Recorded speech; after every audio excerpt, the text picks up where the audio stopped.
আওয়ামী লীগ তার আমলে এই সৎ সাহসটুকু দেখায়নি যে বাংলাদেশে নিজের যোগ্যতা অন্য দলের যদি 50টি আসন কেউ পায় তারা পাক। আওয়ামী লীগ চোরের মতো ডাকাতের মতো প্রত্যেকটি আসনে ভোট না করে, ভোট চুরি করে 300টি আসনেই তাদের সদস্য বা প্রার্থী দিয়েছে। এরপরে এই আওয়ামী লীগ আরো 50টি আসনে তাদের যারা মদতপুষ্ট তাদেরকে সংরক্ষিত আসনে বসিয়েছে।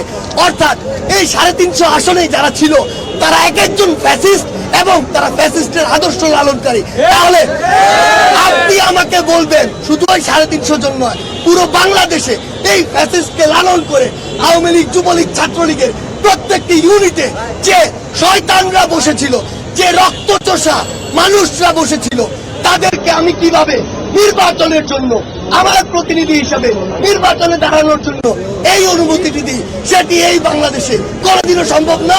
সবাইকে বিচারের আওতায় আসতে হবে এবং এই 16 বছরে মানুষের উপর যে অত্যাচার করেছে, নির্যাতন করেছে, তার হিসাব দিতে হবে।